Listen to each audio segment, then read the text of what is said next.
Good evening, everyone. I'm Allie Giorsi, the founder of the Food Shed Network, and on behalf of myself and my colleague, Sarah Cacaro, the Conservation Resource Manager for the Town of Greenwich Conservation Commission, we welcome you to our fifth forum, Just Food, Building an Equitable and Local Food Economy. We're really happy you're here.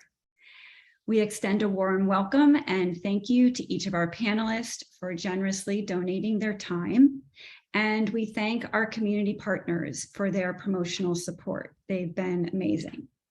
A special thank you to Jess Reed from In Greenwich, who is navigating the technology behind the scenes. So a few housekeeping items. The program will be 90 minutes with about 15 minutes at the end for questions. Please put your questions in the Q&A located at the bottom of your screen. This webinar will be recorded and posted on the Food Shed Network website. And look out for our follow-up email, which will include the recording, further resources, and information on how you can support the panelists' work. Sarah and I begin the forums recognizing that we are part of a continuum of caring for and stewarding the land and our food and watersheds. This stewardship has been happening by Indigenous peoples for hundreds of years, beginning with the Sonoy and continues today. For those of you who are joining us for the first time, Greenwich Food System Forum offers a space for food system conversations to happen here in Greenwich, and for anyone interested in learning and growing with us as it helps to navigate this complex issue together. The industrial food system is rooted in the exploitation of labor, land, and resources, and we believe it is critical to understand not only the historical context, but how exploitation and racial injustice continues today. Throughout this series, we have connected the dots between the industrial system and our present-day challenges. So the Greenwich Food System Forum raises awareness and builds connections, as they are essential steps towards meaningful change. We amplify the community-based initiatives, such as the ones we will be learning from this evening, working towards a better, more accessible, and just food system. They are leading the way, creating pathways towards generative and healing solutions. They put a just food system into practice and deserve attention, resources, and recognition. So again, please look out for our follow-up email, which will include more information on how to support these important efforts. So we're grateful to all of you for being here, and thank you again to our panelists, and I'll turn it over to Sarah Cacaro. Good evening, and thank you, Allie. Thank you for joining us tonight. Before we get started with our discussion, I want to give some context to the title of this evening's discussion, Just Food, Building an Equitable and Local Food Economy. An equitable and local food economy is at the crux of food system transformation, and this evening we will learn from our panelists what that looks like. An equitable and local food economy puts food and jobs into communities impacted by food apartheid, supports urban and rural farmers and growers. It shortens the distance between what food needs to travel. It addresses food loss, food waste, preserves the nutrients in food, provides pathways for food entrepreneurship, and celebrates food cultures and traditions. A just and equitable food system is about resourcing our urban and rural communities in most need of not only fresh food, but economic opportunity. Often the best solutions come from within the communities most impacted. Food system transformation is complex, and working towards meaningful change can feel daunting and possibly out of reach. An impactful community-based solutions are available and happening in powerful ways. What we see coming out of the White House Conference on Hunger, Nutrition, and Health, and USDA's Food System Transformation Framework, in large part, is due to the community-based work happening on the grassroots level. Leaders working alongside our esteemed panelists are providing recommendations, and these recommendations are beginning to trickle up where they will hopefully influence policy. Tonight's discussion showcases Connecticut initiatives that are fostering self-determination, economic empowerment, and the investment in an equitable, just, and resilient local food economy. So let's get started. One of our panelists, Deborah Sims, was unable to make it at the last minute, but we would like to read her bio as she does remarkable work for the East End community in Bridgeport. Deborah Thomas Sims currently serves as the community champion of the East End NRZ pop-up market and cafe in Bridgeport, Connecticut.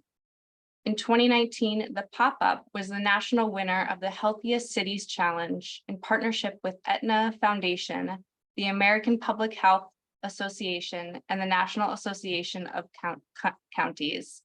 The pop-up, as it is affectionately called, addresses decades of food insecurity and public mistrust.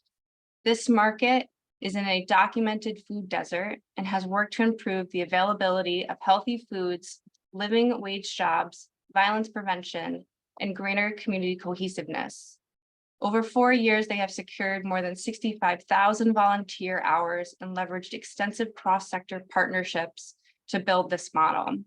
A lifelong resident of the East End neighborhood, Deborah's passion for gardening began in the Gala Islands in South Carolina, where she spent many summers on her grandparents' farm.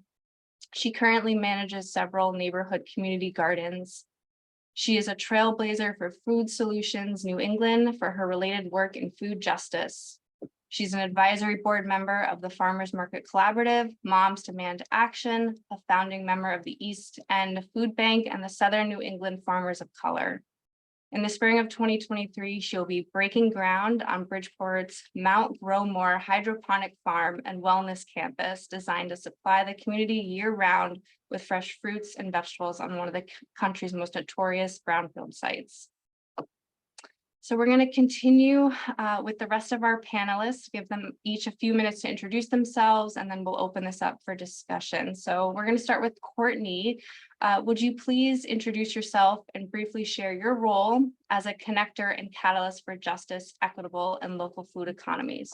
Courtney is the executive director of City Seed. Thank you, Courtney.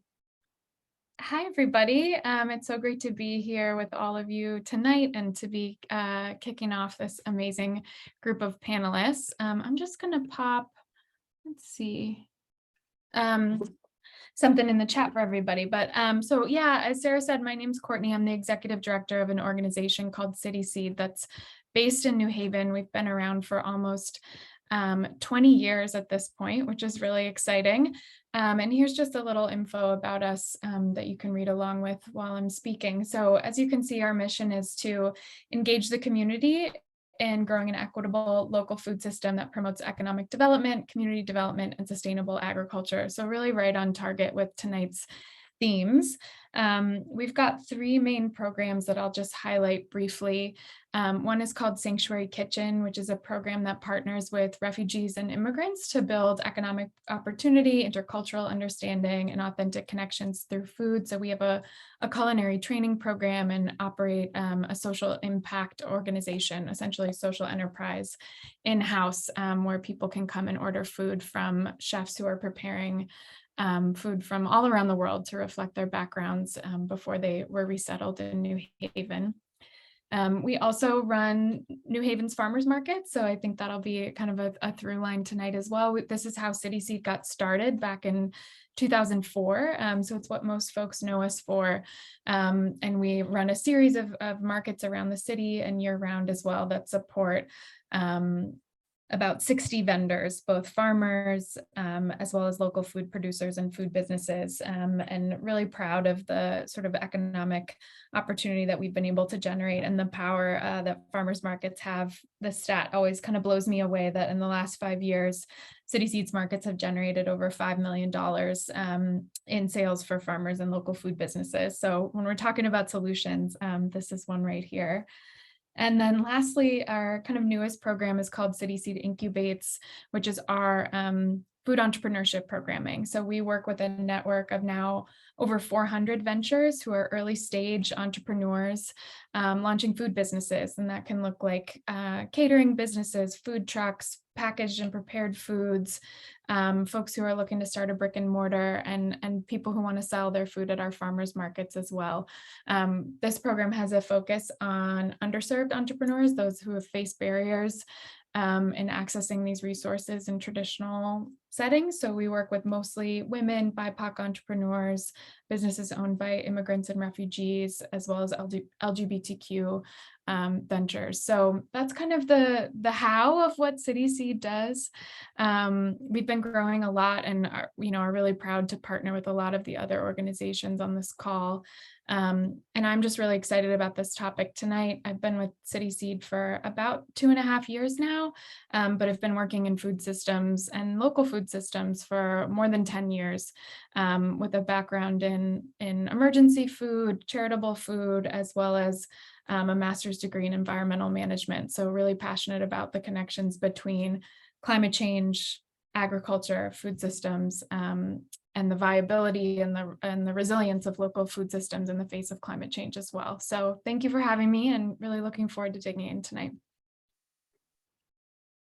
Thank you, Courtney. It's so great to have you on this panel tonight.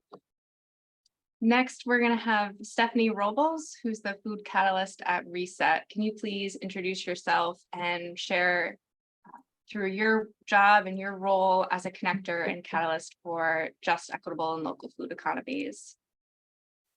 Thank you for that lovely introduction. Hi, everyone. My name is Stephanie Robles, and I am the food catalyst at Reset. I am going to share my screen so you can follow along with me. There we go. And so,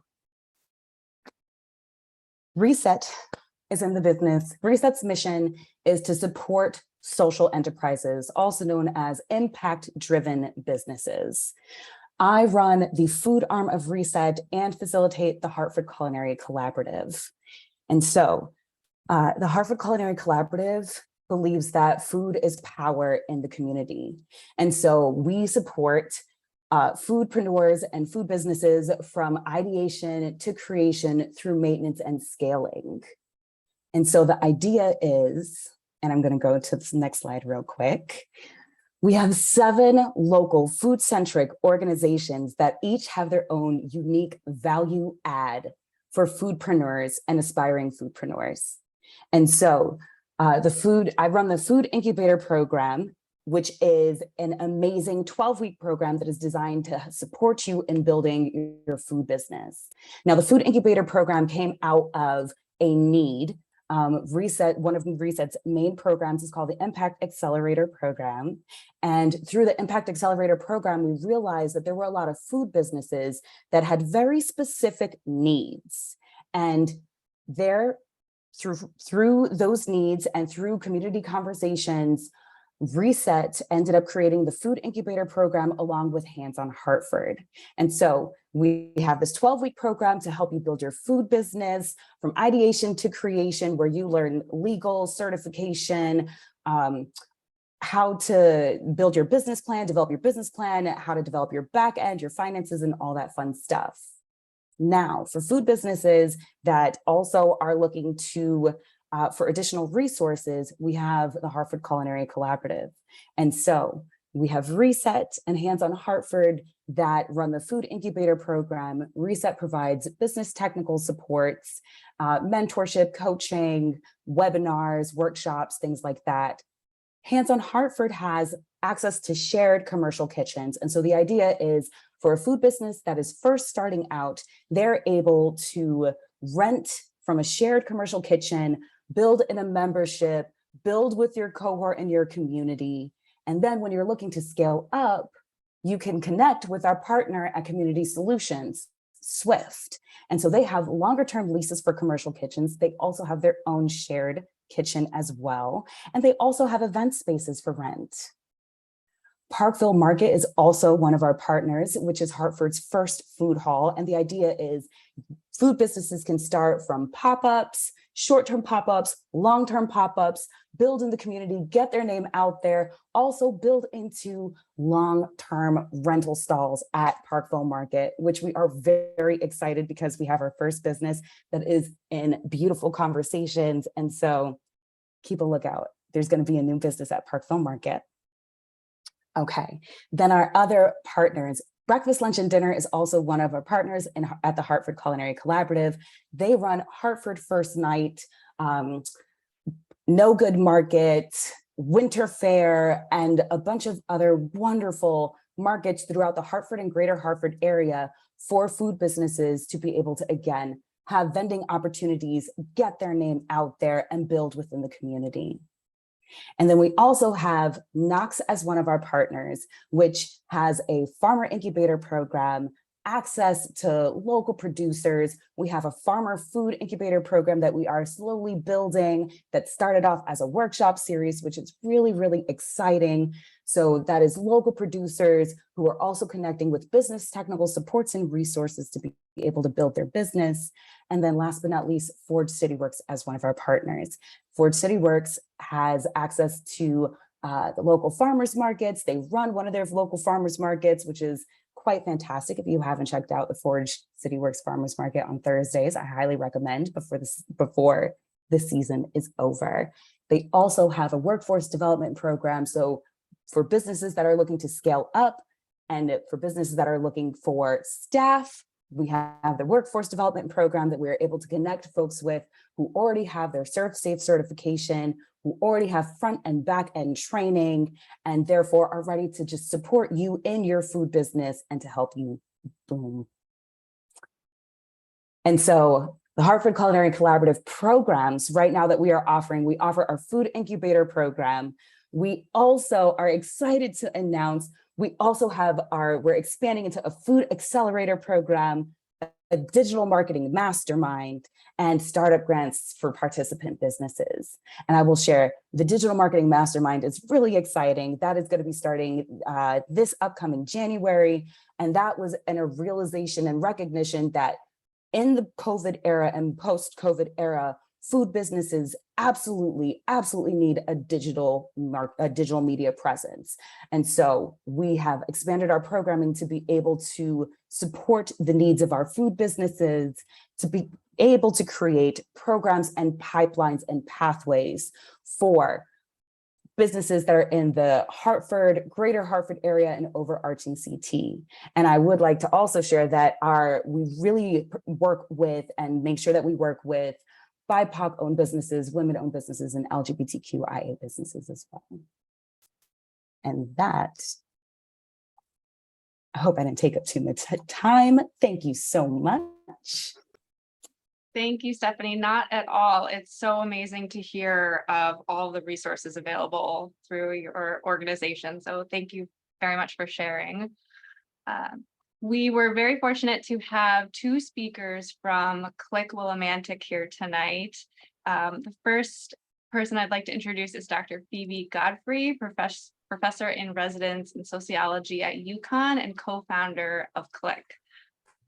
Take it away, Phoebe.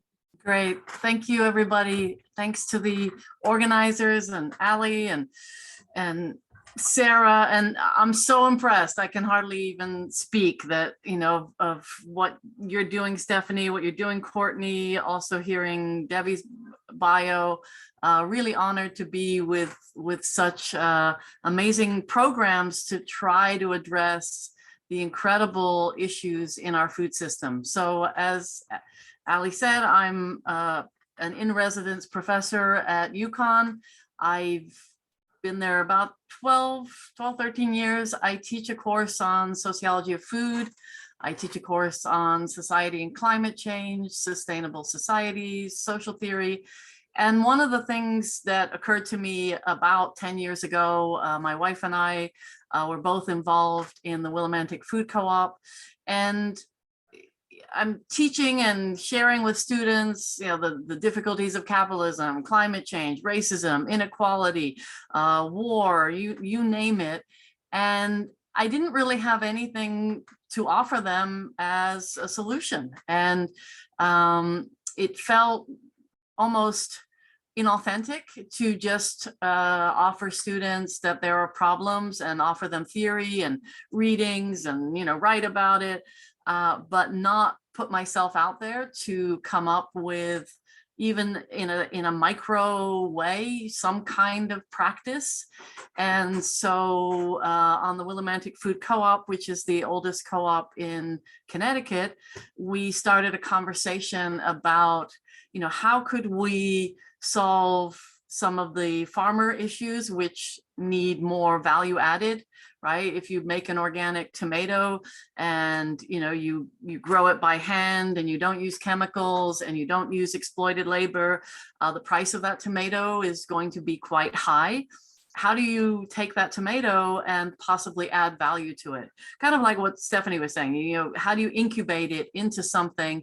And most of the farmers we know in Eastern Connecticut don't want to do that themselves. So that was one problem that came out of the co-op. The other problem was food waste, right? So that beautiful tomato that you've spent, you know, 6 months working on didn't get sold at the farmer's market. It rained and people didn't come, or something happened, and then, you know, and now it doesn't look as beautiful and you want to do something with it, but you don't want to do something with it, you want somebody else to do something with it. And so the idea, well, what if we had a kitchen where farmers could add value? And then, you know, the town that we live in, Willimantic, has a lot of social issues. When the mills closed in the 1980s, we were plunged into economic distress.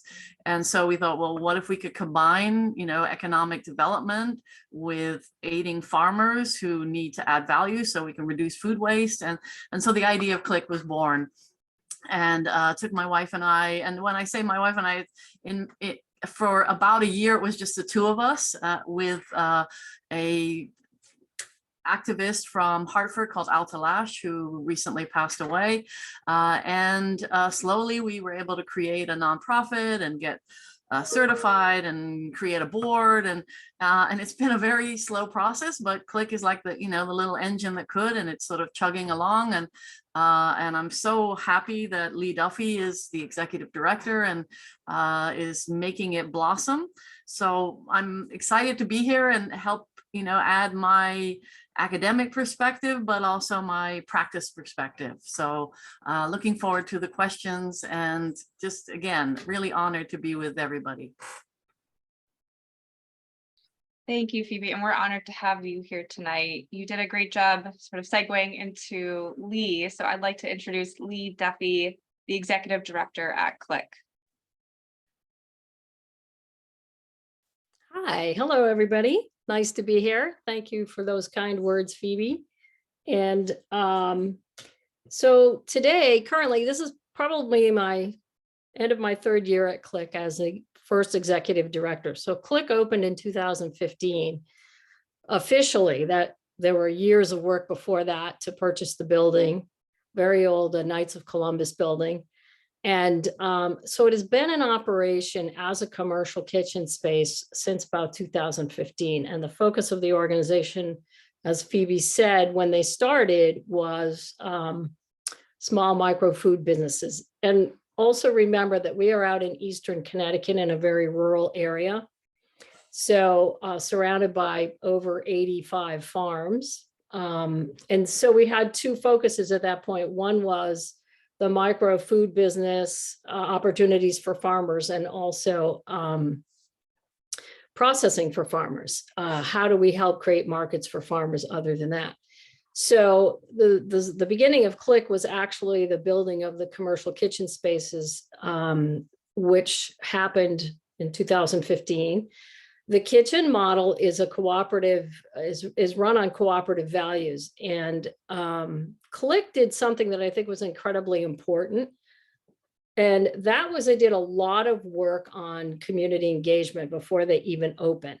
So going out into the community, finding out what people wanted, how to engage a very diverse community. 48% of the residents of Willimantic, where CLIC is located, are minority folks. And yet we're out in the middle of this very rural space, poorest county in Connecticut. just as a background.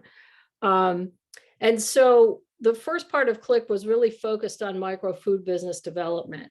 And we are just now, I'm excited to say, beginning the process of building out a processing kitchen for our farmers. Our farmers are struggling with several things. One of them is there is no processing within 80 miles of most of them. And secondly, if you are going to take all your goods to a processor, you have to have, there are minimums to the amount that you have to bring. So we're currently starting the process of building our space, our processing kitchen in CLIC. So as a local food hub, we do quite a few different things for the community. One of them is we are the fiscal sponsors for our Willimantic Farmers Market, and for another group called the Wyndham Community Food Network, which is a group we have been a part of for many years that does a lot of advocacy around the food system work in our community. So right now, CLIC is a business incubator, and we have 31 small food businesses operating out of our kitchens. 13 of those are Latinx businesses that come directly from our community. 14 of those are women run and women owned. We focus on undersourced folks, and when we go looking for grants, whether it's from Rural Business Development or Department of Ag, we have a scholarship model, which is basically folks get a certain amount of money to start their business. And when I say that, we did a lot of work around outreach. CLIC did a lot of outreach in the community and found out there were, many underground food businesses, as is not unusual in most cities. But Willimantic isn't a big city, so it's very interesting that we identified a lot of these folks. And of course, there were so many barriers to these folks becoming licensed. Economics was one of them, language barriers, all kinds of things. And so our focus became helping these folks to find the resources, or we found the resources to help folks start new food businesses. And so as a food hub in Eastern Connecticut, we're also doing some of the local food purchasing work, where we're purchasing from farmers and we are distributing to food boxes in town. We have a food rescue program here. As Phoebe mentioned, waste was one of the biggest things that CLIC wanted to address. So we began a food rescue program in our kitchens where farmers bring to us, local businesses bring to us excess produce. We then process it, make it shelf stable, and it goes back to our feeding programs in the community. So there are many things that we try to address as a food hub in the community. Folks come to us, and we are in a very, very grassroots organization. There are only 5 employees, and we're all part-time in this organization. And we, which is not atypical of a nonprofit, as many of you know who live and work in the nonprofit world. But we are incredibly responsive to the community, our farmers, our food business folks, and we have, I'm very proud to say, over the last 8 years that we've been open, have really maintained that very grassroots reflexiveness that a community organization needs to have to be successful. So that's all I'm going to say. We're really fortunate to have Phoebe here as well tonight, and I appreciate her being here to fill in the blanks for me. Thank you, Lee, and we're happy to have both of you here. I think it's so important what you're doing. And before I go any further, I just want to remind everybody, all the attendees, if you have any questions, you can use the Q&A function or the chat button at the bottom of your screen. We'll have time at the end to answer questions. But back to our panelists, it's just so impressive what you all are doing, and your organizations do many different things, not just one thing. You do a lot, and that's because you've spoken with communities, you've done the outreach, you've met with people, you realize the needs and the wants of a community, and that helps you create your solutions and through your organizations. I want to move into sort of the broad 10,000 foot view, broadly speaking. You're all doing this amazing work, but the industrialized food system is driving a wedge into our regionalized food systems, and that disconnects communities from their food source. So why is the work that you're doing important? And on top of that as well, what are those barriers that you're seeing? And in an effort, what are the barriers that you're seeing in an effort to support and foster a local food system economy? So we're gonna, let's see, Courtney, I'm gonna start with you again. Do you mind? So why is the work that you're doing important in terms of the industrialized food system sort of disconnecting us from our local food systems? That is such a big, huge question. I'm glad you asked it. I'm sure all of us could speak about this for a long time, but it immediately kind of brought me back to this memory of the early days of the COVID pandemic, when we saw and felt this idea of a shortage broadly. And I think, we all saw what it felt like to have shelves empty in grocery stores, meat processing, this hot topic that was on the radio. And I know for City Seed, we saw kind of an interesting effect of our markets, really, our farmers markets really being flooded with interest. We saw a lot of our farmers CSAs selling out, which was wonderful to have that attention on local food, despite the sort of difficult circumstances that caused it. But I think it just I think for so many of us, COVID brought to light or sort of emphasized inequities or structural problems within the system that were already there, but maybe had been hidden from some of us or distributed inequitably, along the way. And so I think it was this moment where the importance of local food systems and the resilience of local food systems really just came to the forefront in response to what was a public health crisis and then an economic crisis. But I think we can find analogs for a future climate crisis, and just thinking about what happens when we rely on food from so far away.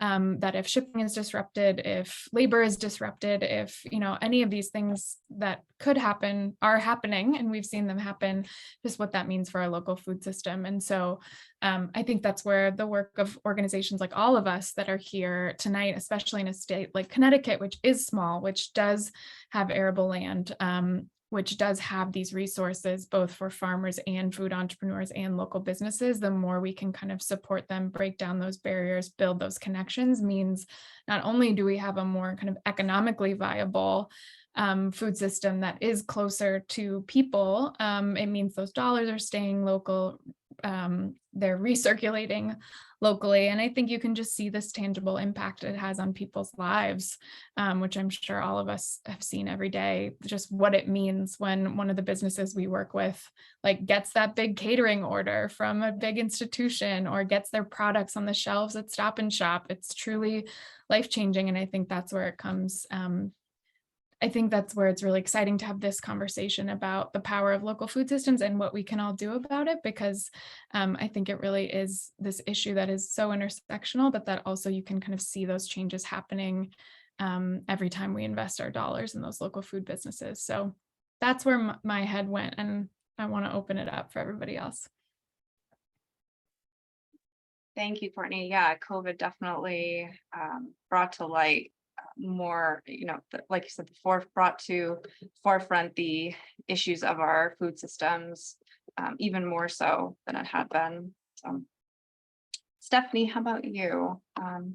Why is the work that you're doing important in terms of the industrialized food system driving a wedge into local food economies? Absolutely.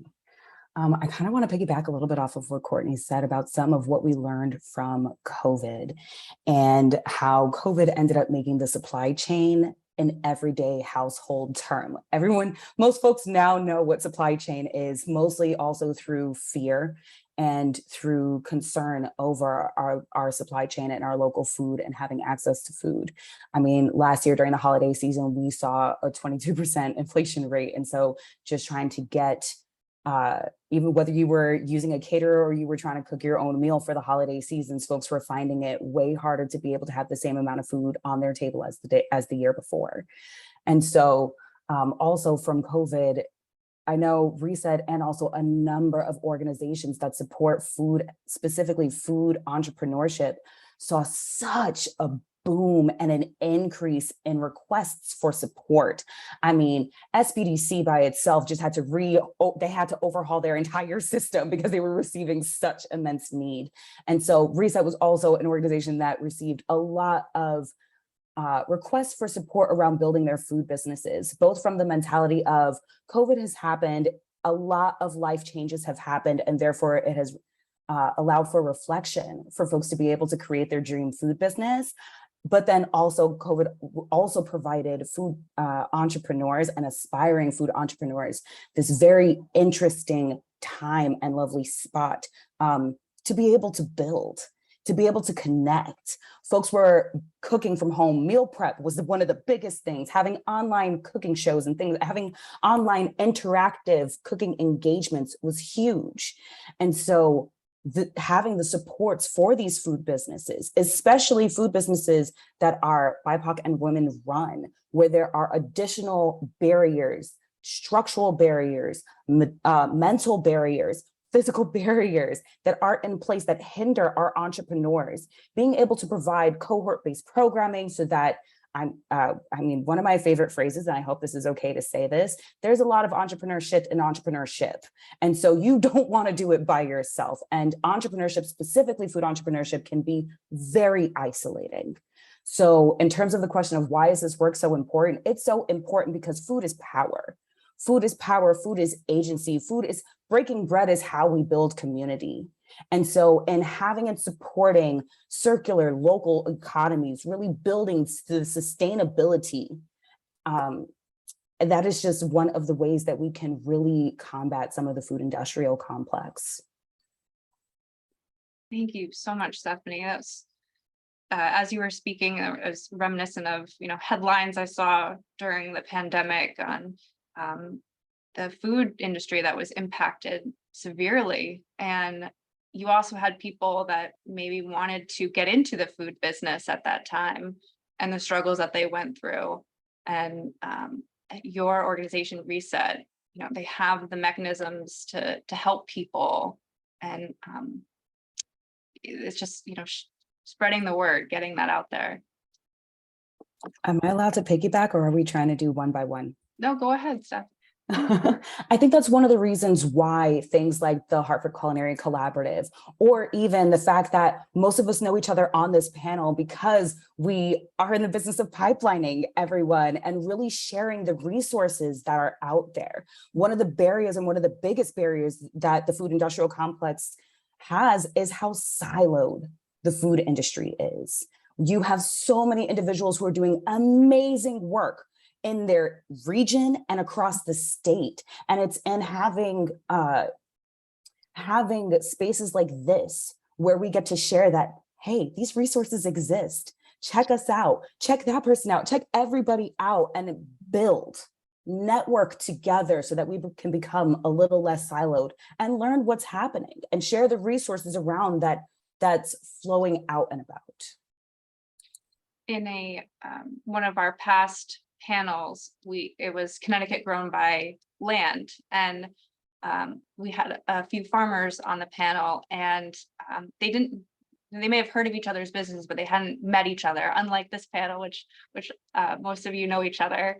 And we had asked them a very similar question, and the barriers were they could just sort of mimic each other. It was this, they each had these same barriers, but it was tough to help each other. They were very focused on themselves, but having these resources that or across the board for people to access, for companies to access is huge. Phoebe, I'd like to have you go next. If you can explain how you're. Sure, yeah. So I'm just going to take a little bit of a larger perspective because that's what we academics do. We sort of go, all right, and kind of remind ourselves that as you put it, Sarah, the industrialized food system has put a wedge between people and their food, and and remembering that goes way back, and you could go back into the 1500s and the birth of capitalism in England. You could refer to the enclosure laws, which were removing peasants or people who had access to land from the land to get them into factories. Then you can link it to the commodification of land and the private ownership of land, colonialism, the enslavement of Africans and brought to the New World for profit, and reminding us that the food system is that same beast, right? When we say industrialized, it's kind of a slightly nicer way than saying this is a system that has historically been designed for the profit of those who own capital, i.e. land, other humans, food sources, animals, and that food has been taken from its kind of birthright. I mean, food belongs to the planet. It belongs to all life. All life has food. All life should have access to food. And that's why, under the human rights, right, food was declared a right. But we have to remind ourselves we're one of the few countries that never ratified that, because in many ways, if we remind ourselves that food is a right, then it invites that little moment of you're like, yeah, so why does everything cost? Why is there, except, oh, well, you can't afford it and we'll give you a food stamp, but there's always a shaming, and there's always this idea that people shouldn't be supported. So I think when we look at, the solutions that all of us have been working on, it's in this context of where, the narrative is food should be about a commodity, and all of these small entrepreneurs are, not in the full scale capitalists, right? They're trying to have a piece of the larger pie, but doing it in ways that are much more collaborative, right? As Lee said, Click is a cooperative. Most nonprofits are about helping people not for profit, helping people for the collective good, to uplift our society, to try to address inequality, to try to address racism. And so, we've got these different systems going, and it's extremely difficult to address the larger inequality when we are all within the rules of that large inequality, but don't have the same access to the resources. So I think it's just kind of important to keep reminding that wedge you referred to is a very old wedge. It's a continuing wedge. I mean, everything from immigration, you want to understand immigration, particularly from the South, you have to look at the food system.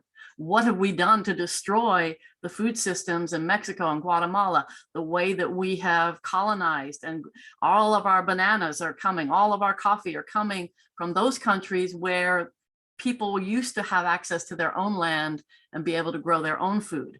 And then they're coming here and we're like, well, why don't you go back to your own country? And it's like, well, because you colonized it. And neocolonialism is how US corporations go and access land. And we don't call it colonialism anymore, but it's the same model. And I think it just reminds us, that we need to have these conversations. And I appreciate that you're having them, because the symptom is so large, and the cause is back to the roots of the economic system. It's excellent. Thank you. Thank you, Phoebe. It's it's so true too on within our own state too, in Connecticut, right? So I love the big picture, and tonight we're talking about Connecticut too, and it's everywhere, right? So, and what you all are doing are trying to fix that. Lee, are you able to speak maybe more specifically about Click and what Yeah. Click is doing? Yeah, definitely. And I want to focus for a minute on a barrier and a solution. So the barrier is breaking into the system, whoever you are, wherever you are, it's breaking in. How do you get in this system? Especially if you have if you're, don't have the economic capacity, or there are structural things in place that prevent you from coming in the door, i.e. the process of licensing a food business. You have to be very literate to do that. You have to speak English, you have to read. Those very basic issues that anybody has to go through to get licensing that do keep a large percentage of people from even attempting it. So you have the economic barriers and you have all those other barriers. And I think what I find and appreciate a lot about Click is its cooperative model. So it helps to break those barriers down, and it helps to do it in a collaborative, community-based way. So you could come to Click and you could rent our kitchen if you want for a day, if you want. But generally you have to be a member of Click. And that's different than saying, come on in, start your food business and off you go. And I realize everybody gives folks a lot of support, and that's critical. But when you bring people into a cooperatively based organization, what you're saying to them is you, and what you bring to us is very important, because the process then is you are part of the decision-making of this organization. You're part of the direction of the organization, and you can be on our board, you can be on committees, you can be whatever you would like to be within this organization. And I think that message is incredibly important.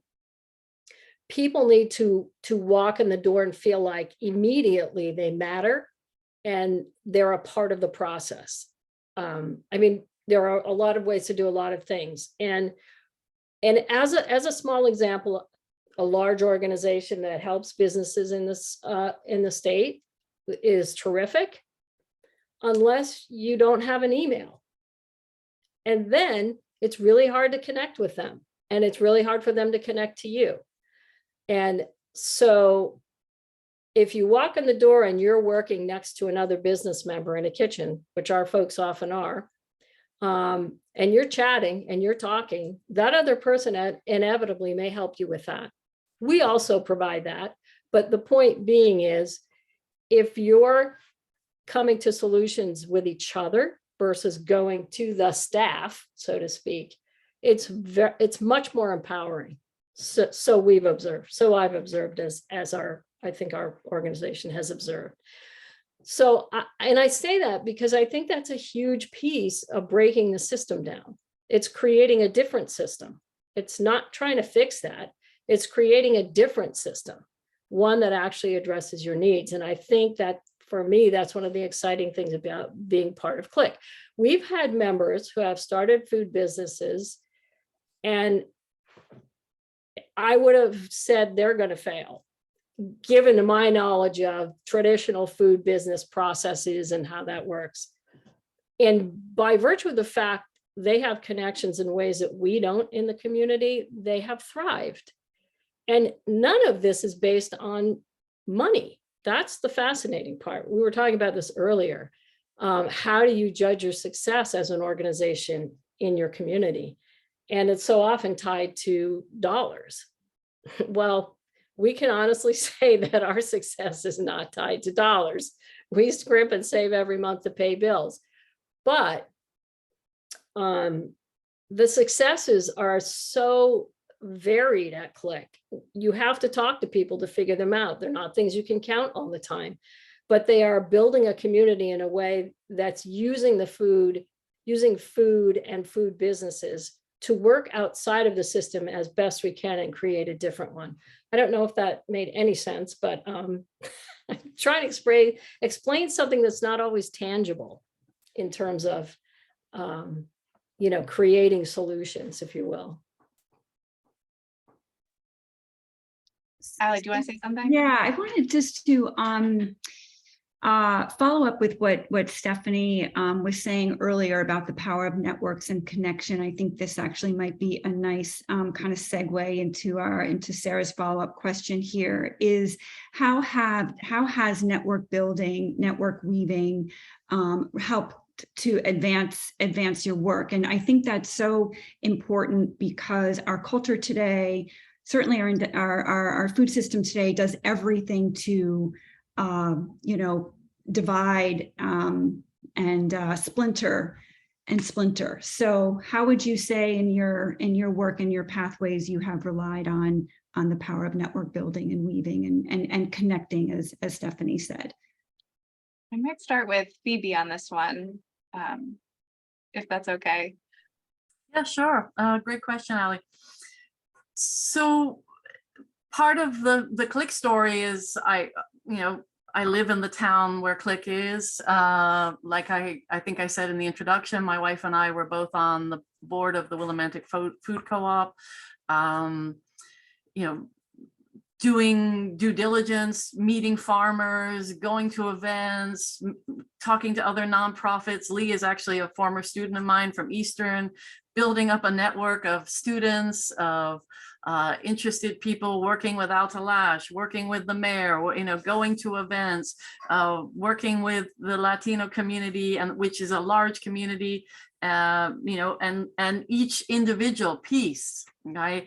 Having outreach to some of the Mexican-owned restaurants, having outreach to people I know from Puerto Rico who had underground food businesses. It was a lot of socializing in a really beautiful way, and it took years. I mean, like Lee said, Click opened their doors in 2015, and we started in 2009. So that was 6 years of networking and going to events and going to the farmers market. We used to have Willimantic has a wonderful third Thursday. In the summer, every third Thursday there's a street fest. We'd have this little table and this little sign, and and it would say, coming soon. People would go, hey, where's the kitchen? And we're like, it doesn't exist. And they're like, well, when's it coming? We have no idea. So that kind of grassroots, exhausting but really rewarding work that Lee continued, and also trying to link with people at UConn, getting more faculty, getting more students involved, having students do their final projects, having students intern, so it takes a village, and it's that cooperative model, right? This is not a single individual. This is not a single organization. And in fact, probably the best thing from today is seeing these other organizations and getting that opportunity, and hopefully for the audience of seeing where, oh, I have this skill, I have this interest, oh, I'd love to get involved in City Seed, oh, I live near Click, let me go down and see what's going on. We need so much of that. It feeds the soul and really gives us an outreach and gives us hope. Otherwise, you can feel really stuck and kind of sad about the state of the world. And so, this was my catharsis. This is like, I'd come home from teaching, doom and gloom. And then I'm like, I'm going to a Click meeting, and I tell my students, you've got to be active. You cannot just sit in class and listen, to all this negativity. You have to go out and create something. And we work on that because that's where we're at. So. Can I piggyback on that? Go ahead, Lee. Oh, so networking, I just wanted to point out something that we talked about before when Courtney pulled up the photo of her organization. Actually, one of those pictures was a Click member. And that's because the Click member used the program at City Seed to get a lot of support around her business. She had started a year ago at Click through a farmer viability grant. This was one of our farmers, and ended up utilizing the services of City Seed. And that is an amazing thing because Click does not have a robust business support component. We've been working on that over the couple of years. We do a lot of individual help. our micro business manager is a chef, so we do a lot of product development, but it doesn't have a formalized business support like Reset has and like City Seed has. So our farmer went to them. And I think those things are incredibly important. At some point, the three of us will sit together and say, let's not recreate the wheel. You guys are already doing that. You're doing that. Click is out in Eastern Connecticut in a very rural area. Maybe we can help with the support for farmers in this process, because those are our folks. That's our jam. So I think those connections, we're getting to the point where we're having those bigger, broader statewide connections, which we didn't have before. And this is really an exciting development, I think. It's a place where we all need to go at this point. Anything comes out of tonight's panel, it's that the four of you connect afterwards and keep the conversation going. Courtney, you've been putting some things in the chat. I'm going to let you speak to how relationships and networks have served as a pathway to overcome barriers and obstacles in your work. Yeah, I mean, it's everything. This is everything. I think all of us who have the privilege to work in community-based organizations know that relationships are just the most important thing. Like Lee was saying, like the funding's good too, and we definitely need more of it, but relationships, I feel like, are just everything. And you've heard some connections between our organizations. You know, I think for the entrepreneurs, for the farmers, for the people that we all work with and who these programs are designed for, but then I think for our own organizations as well. And I'm thinking about some of the folks who might be listening to this panel, spending their evening with us instead of, you know, doing other things, like relationships, not just with food people or food experts. Like we need lawyers, we need designers, we need accountants. Like those are relationships are hugely transformative in City Seed's work. Somebody put a question in the chat about whether Connecticut food laws are friendly or an obstacle to entrepreneurs. We could talk about that forever. I think all of us would probably say both. And there's progress being made. And I think there's been wins on the local and statewide level to break down some of those barriers. But that's where these relationships can be really helpful, you know, to work with lawyers to help navigate licensing and permitting and health department code, you know, to have people help design logos and launch brands. Like there's so much that goes into a food business, which I think is why it's so exciting and attractive, but it's also a lot of different types of expertise that you need. And so I think pulling in all these different skill sets and types of partnerships that aren't just with food organizations, but also with other types of organizations, at least in New Haven, has been hugely helpful for City Seed to kind of help grow and expand our work in a way that we can't do everything. You know, our staff is small too, and we're growing, but we have our own expertise. We have our own jam, like Lee said, and we might not be experts in other areas of work that the folks we're working with really need support on. And so we've actually really intentionally started building what we call a referral network and named it, and are bringing in some of these partners who are values aligned, who also want to work with the types of businesses that we're working with, so we can create this sort of trusted values-based network of people that when people come to us and say, hey, I'm looking for XYZ, we say, oh, we know exactly who you should work with because, you know, we've vetted them already and they believe in this vision and believe in a local and equitable food system like we're talking about tonight. So if that's you, I know we haven't gotten to the solutions part yet, but if anybody's sitting on this call and thinking like, oh, I'm not a food person, how can I help? I promise we can find a place for you. And those relationships are huge. So reach out to any of us. Thank you, Courtney. And we will put up at in a little bit before tonight's over, we'll put up a slide that has more information. And they were just reminding me, we do send out a follow-up email with more information, more resources, how to get in contact with each of you. So if you don't catch it tonight, somebody's email, it'll be in that follow-up email coming out in a few days after. Stephanie, I want to let you answer the question about how relationships and networked served as pathways to overcome barriers and obstacles in your work. Thank you. Relationships and networks are everything. That is the simple and short answer. I'll go a little deeper though, but relationships are everything. Networks are everything. Something that we've noticed at Reset is while having fantastic networks and resources are so key and necessary, having that warm connect, having those touch points, having those introductions are absolutely key. Learning and vetting your network, like Courtney said, having an aligned values network where you are able to vet the individual and be able to share and directly connect your client to the resource that they are looking for is incredibly necessary. And I cannot understate enough how much networks are so incredibly important, because we are in the business of ecosystem building.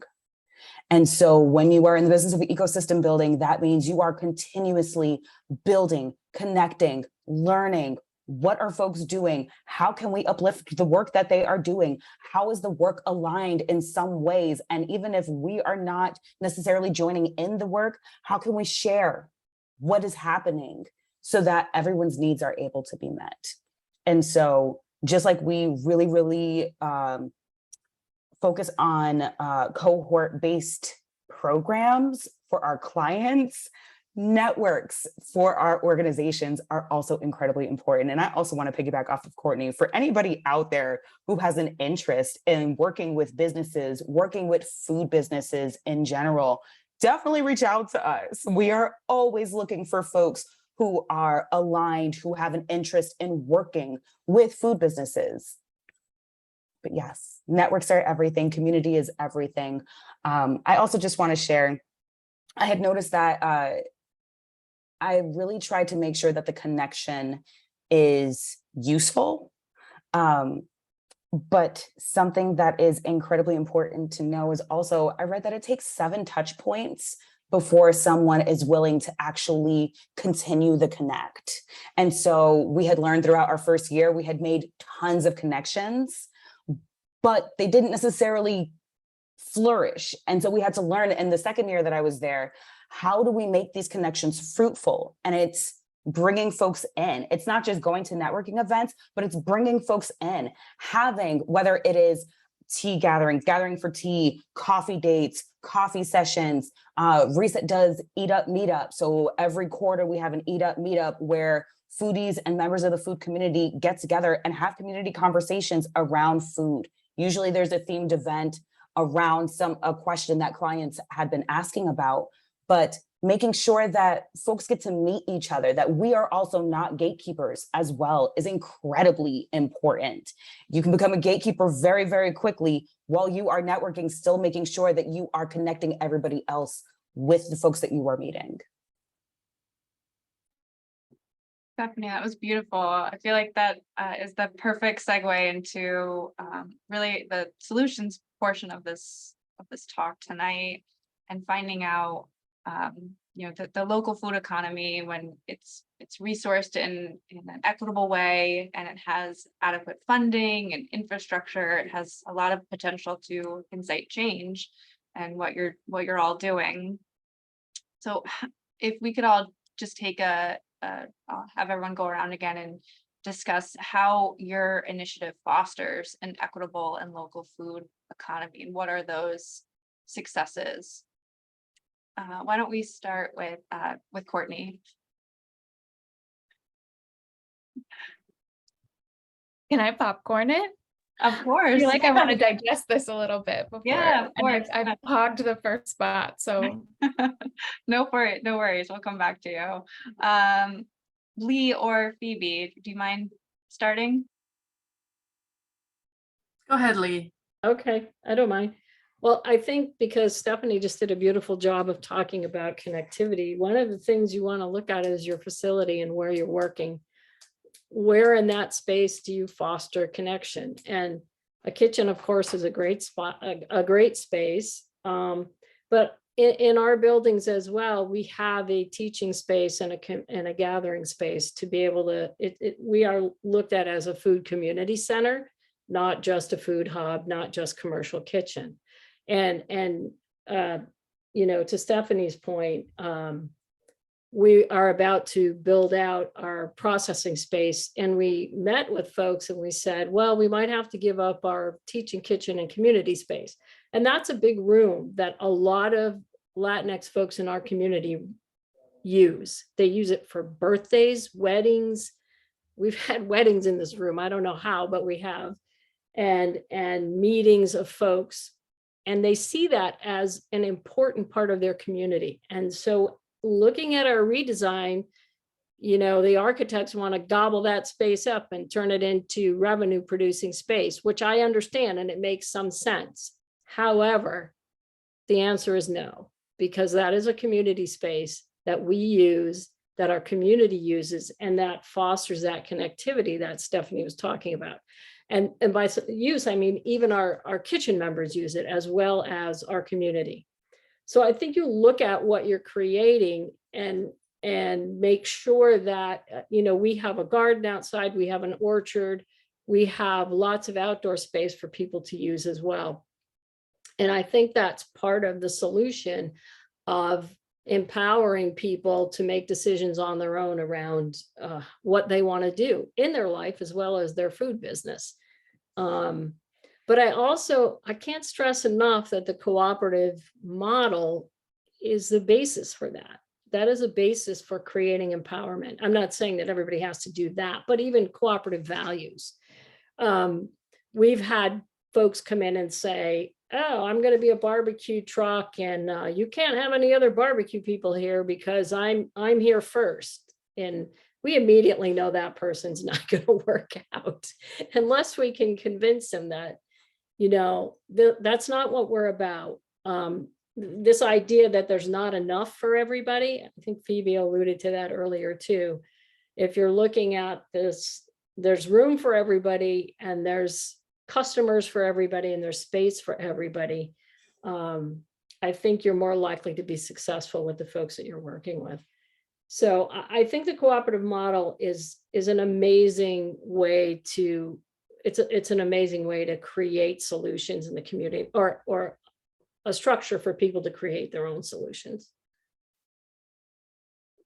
When we spoke earlier, you had given the story about bakers too, and how there were, I don't know if you want to quickly mention. Sure. Oh yeah, because it's one of my favorites, also because it's all women and they're awesome. But you know, we've had multiples of certain businesses as members of Click at the same time, and we had 3 women bakers. I don't know if I can say their names, they're all in business and they're all doing great, but they were working side by side in the kitchens, and not ever did one of them say, oh my God, another baker. Uh-oh. They just looked at each other and said, oh, what are you making? What are you making? What are you making? I'll sell your stuff in my store. You sell your, and by the time they were done, they were all selling in each other's spaces. And the 3 of them moved on and out of Click into their own spaces. They were one of our more successful stories. And I truly believe it had to do with this idea that they were working together and expanding each other's markets, as opposed to that more competitive model that I think most businesses, if you go to school for business, that's what you're taught. So, yay, cooperatives. Yeah, absolutely. Phoebe, do you want to piggyback off anything? Or? Sure. I mean, just a few things to think about. You know, every time you buy something, you're sending a message of the kind of world you want. And obviously, you know, not everybody has disposable income to buy locally produced tomato sauce or incubated locally food. But if you do, you know, make that decision. And also, you know, we're told that we're primarily consumers, but we're primarily citizens, and kind of inviting us to think about, you know, who are we voting for? What kind of policies in terms of the larger picture? What kind of food system do we want for the future? Obviously, we had a drought this summer. Connecticut farmers were impacted. Our county was declared a you know, kind of a drought, high risk drought area. Fortunately, the governor has given money to some of those farmers, but this is not going to be the first drought or the last drought. We are headed into climate chaos. I teach climate change. It's not pretty. It's very stressful, but the way we can think about these is, how can I keep my food miles down? How can I support organic soil? I mean, one of the best ways to capture carbon is carbon sequestering through the soil. How can I also, eat food that promotes racial justice, that promotes gender justice, that looks to, the triple bottom line, that it helps the environment, helps people, doesn't use exploited labor, doesn't, treat animals as if they have no feelings or are not sentient beings. And so, really evaluating all of these decisions, and also recognizing, if you have privilege, use that privilege for social uplift. If you don't have privilege, how can you, even in your own, small way, and each of us in a small way, still make choices that are better for you in terms of your health, your emotional health, and get with others. And that's sort of the cooperative model. The cooperative, like a union, helps those of lower income means, right? Rich people don't need cooperatives because they can buy anything they want. And it's kind of that way of reminding that we need each other to make these solutions. These are not individual issues. It's not whether I bring a recyclable bag to the store or not. It's how am I making my decisions collectively to improve life for all of us, and survival for all of us in many ways. So I actually just want to take a minute and piggyback off of that. It's so important. And I believe, Courtney, you can back me on this, that Carlo Petrini from Slow Food used the phrase co-producers, right? At one point I was just going to put that in the chat. Yeah, we're not consumers, we are co-producers. We are all collaborating in this big, this bigger story here.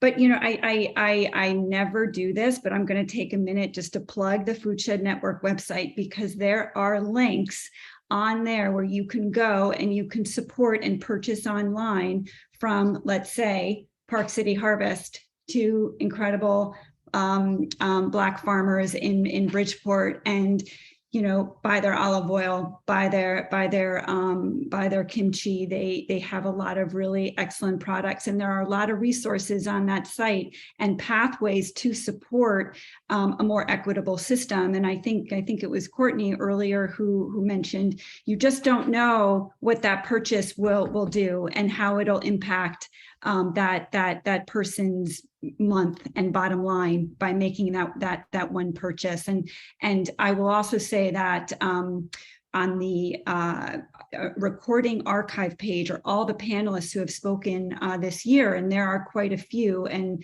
again, farmers and entrepreneurs that could use your support. So just really want to thank you, Phoebe, for highlighting that. Thank you, Ali. I'm glad that you brought that up. And as Jan D'Angelo has put in the chat, this is all about relationships, right? Building relationships. So thank you. Stephanie, I want to pass the question off to you too. And then we'll get to Courtney as well. And Stephanie, I should say, I love your title. It's a food catalyst. It's such a great title. But it really, you're helping to make change. And so if you could talk about how your successes there at Reset. Yeah, thank you.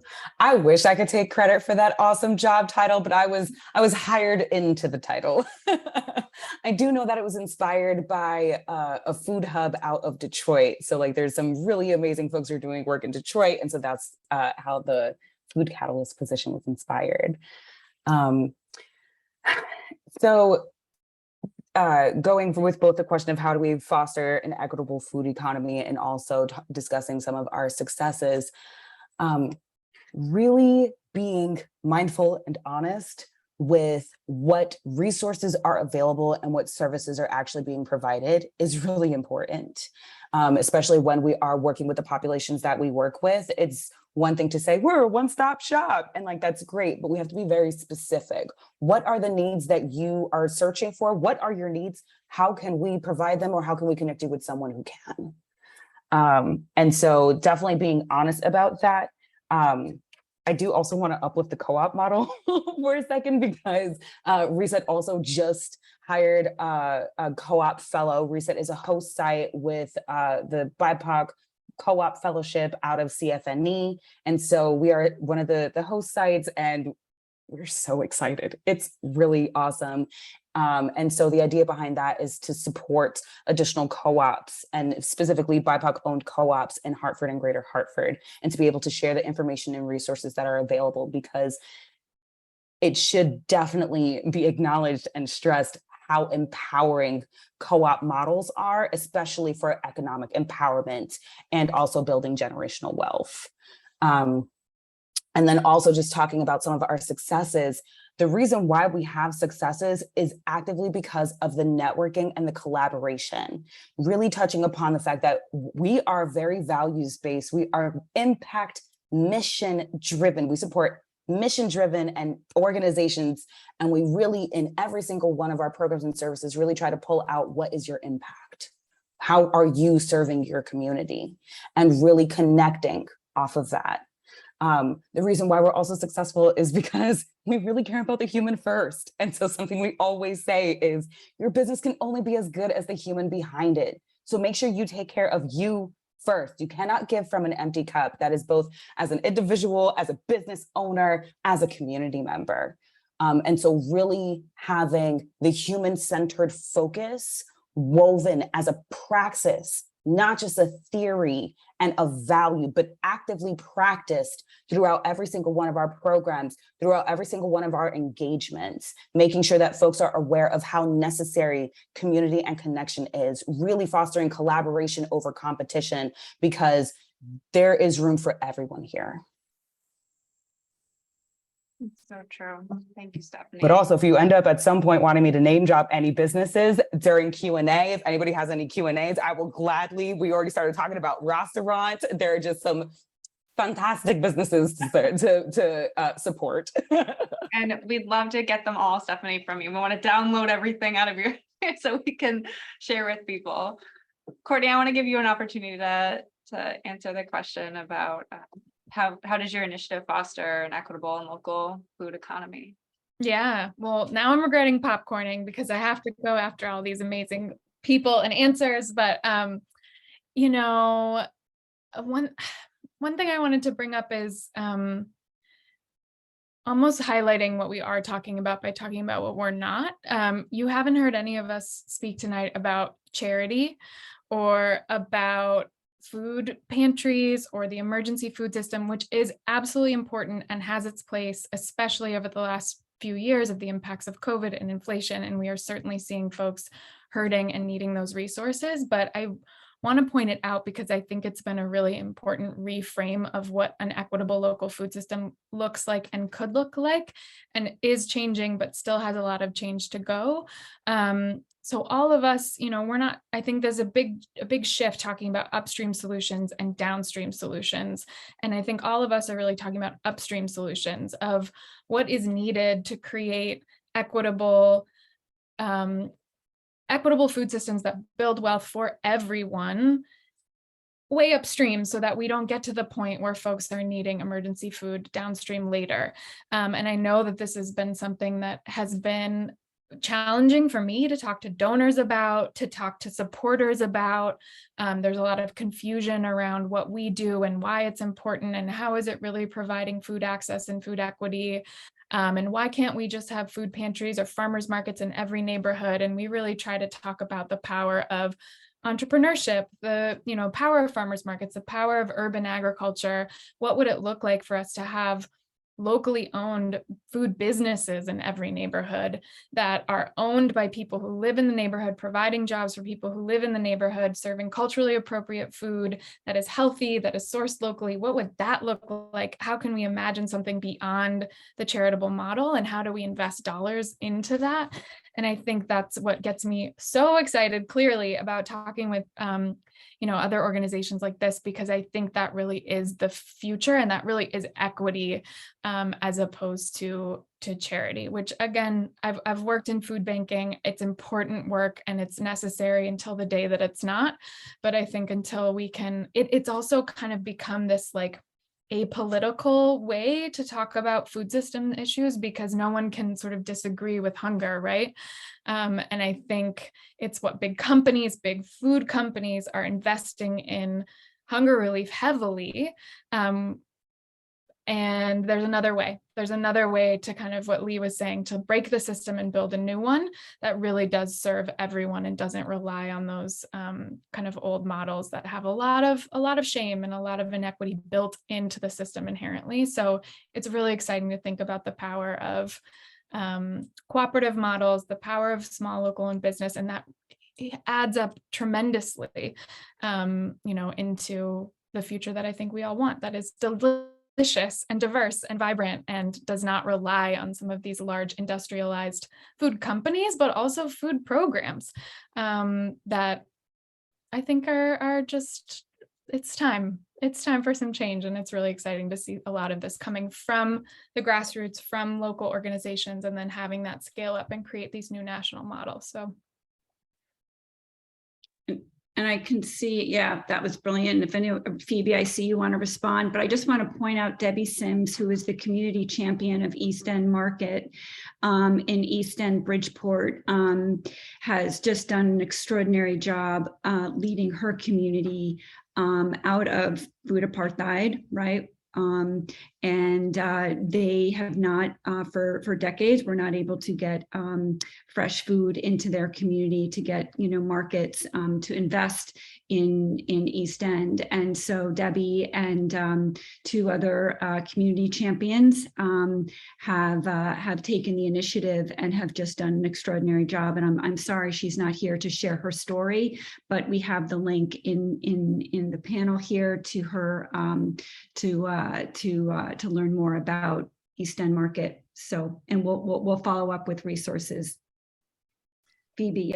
Yeah, I just wanted to piggyback off Courtney, because that was a really important point. And one of the difficulties when Click first started was people are so used to the charity model, and the charity model, unfortunately, like Courtney says, it has its role.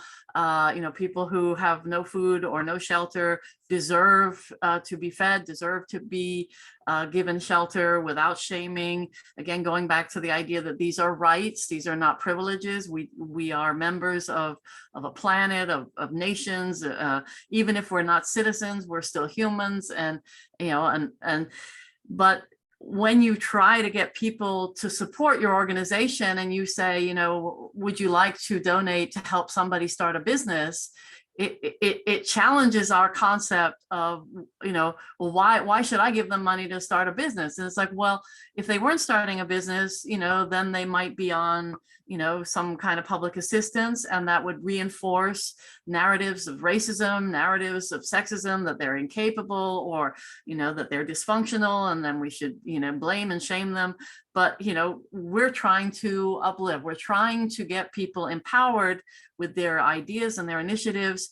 And this is a much healthier model and a much more successful model, right? It actually enables people to be empowered and not stay in that role that in many ways we actually socially want people to stay in, because it reinforces these narratives that certain people are not capable of doing for self. And so, yes, if that seems strange to any in the audience, of like, all these organizations are about empowerment, it's like, that's exactly where we need to go, right? The charity model really needs to be faded out so that we don't need it.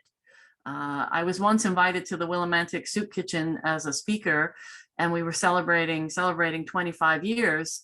And when it was my turn to speak, I said, we should feel ashamed. We are the richest country in the world. And we spend more on weapons than anybody else combined in the world. And yet, we have high levels of inequality, the highest prison population, highest infant mortality, and it's just like, this is a shame that we claim to believe in all these equity and justice for all, and yet we still can't even solve our own domestic food insecurity issues. And so we really need to challenge these norms. So thanks for that, Courtney. Yeah.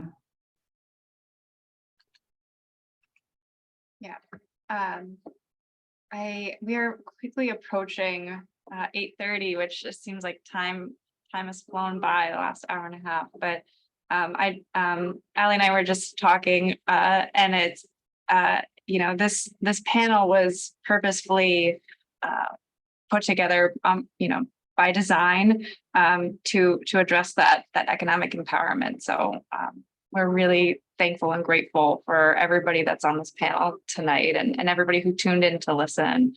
It's very much appreciated. There's a couple questions. I don't know if we're going to have time to get to them, but Kathy had a question. Are Connecticut laws foodpreneur friendly, or are they an obstacle? Are there states that are more food friendly, or does Connecticut measure up well? I'm not sure if anybody wants to tackle that.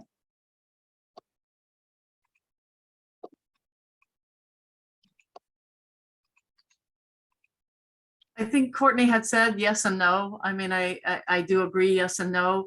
Certainly Vermont is ahead. I mean, one of the things I would love to see in Connecticut is mandated composting. And Click is doing a really good job of starting a small composting business, and small, way of having that be part of our entrepreneurs practice. But that would be something that I would definitely think Connecticut needs to work towards. That's my 2 cents. That's great.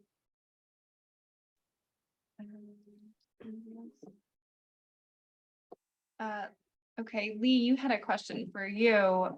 What does Click use as measures of success beyond the participation, the networking and connection?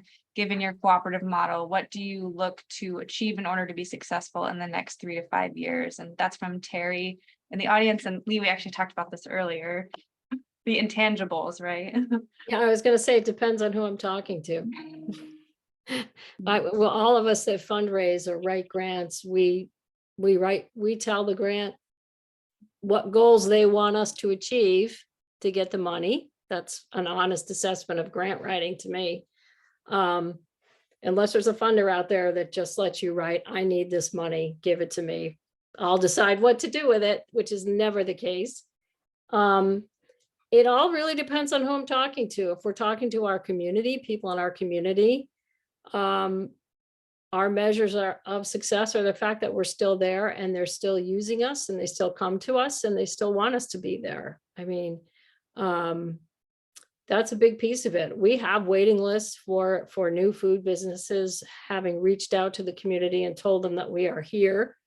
I'll tell you right now, it is not a monetary number. That is not how we measure our success. In fact, for the first few years, we never even tracked it. It was all about how do we help and how do we get you in the door? And then you tell us if we were successful.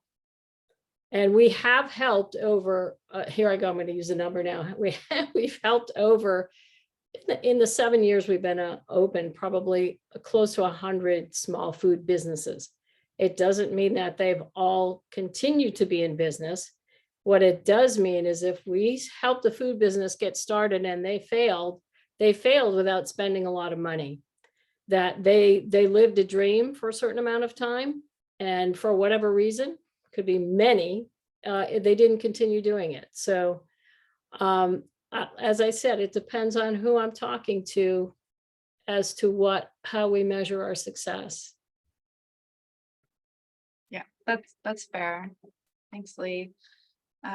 Well, everyone, we have reached 8:30 and we want to be respectful of everyone's time. We are so thankful. Allie and I appreciate your time and your thoughts tonight and the work that you're doing. Thank you all so much. Our next and final event for the Greenwich Food System Forum is November 16th. It will be Pathways to Engagement, Funding and a Resilient Connecticut Food Shed.